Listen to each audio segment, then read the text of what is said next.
Hey y'all, it's Monday morning, December 30th, and we welcome you to another edition of This Week at AMG. And this is our last one for this year. This has been a tremendous year, and God has blessed the ministry tremendously, and we are grateful for that. And as we look forward to the anticipation in the coming year, one of the things that is going to be happening in the coming year is that we'll have a number of teams that will be traveling to Greece. These will be teams of students, whether they are mostly college students, some high school students, and also others.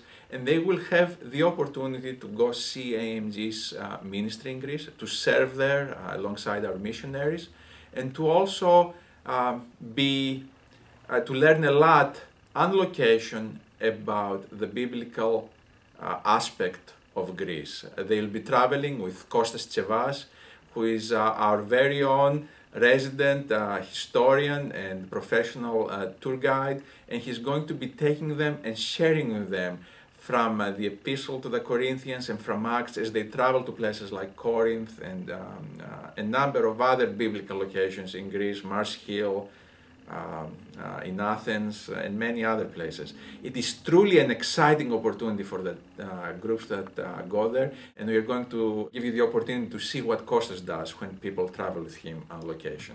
We have the body of the Athenian citizens resembled with a man, and democracy as a woman crowning the body.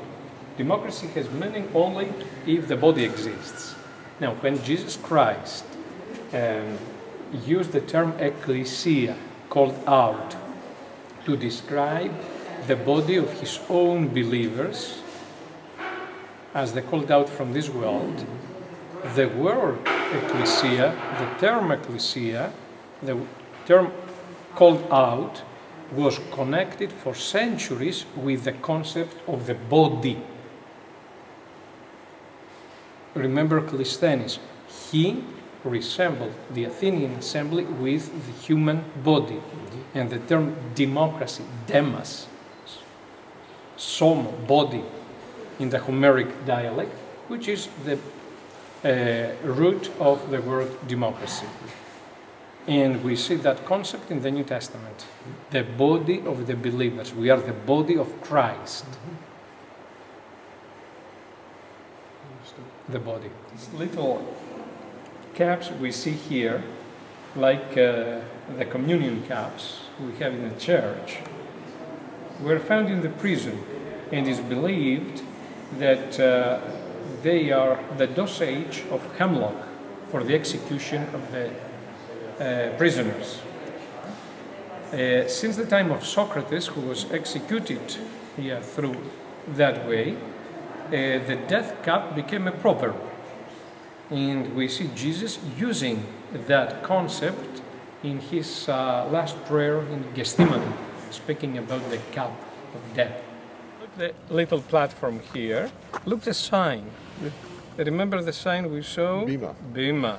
But here, underneath, in English, you see speaker's platform.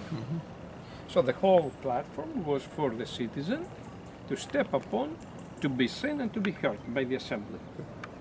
So this is what applies directly to the meaning of the term, step. This is the step. Romans later made the step we saw in Corinth.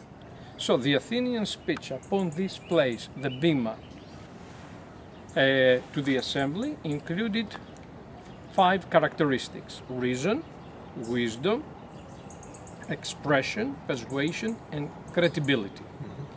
And the name of that speech is Logos.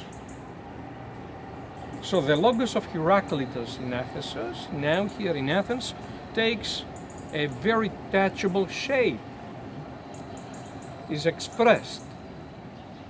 And this is the term that Apostle Paul, again in Ephesus, closing the discussion that Heraclitus had started in Ephesus, which came through Athens back to Ephesus, chooses that term to describe Jesus Christ. And he says, in the beginning was the Logos, translated into English with the word word.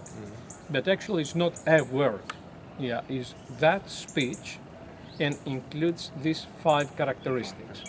So a person of that time hearing this term automatically had in his mind that Jesus Christ, being the Logos of God, he was God's reason, God's wisdom, God's expression, that means the message, not a messenger like the prophets of the Old Testament, persuasion and God's credibility.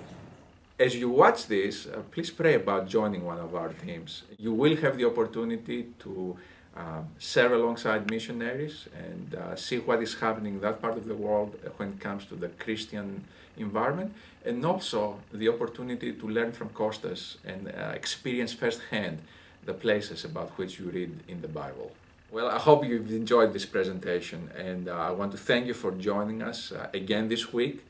And I hope to see you next week as we start the new year. I hope the Lord blesses you with a wonderful new year.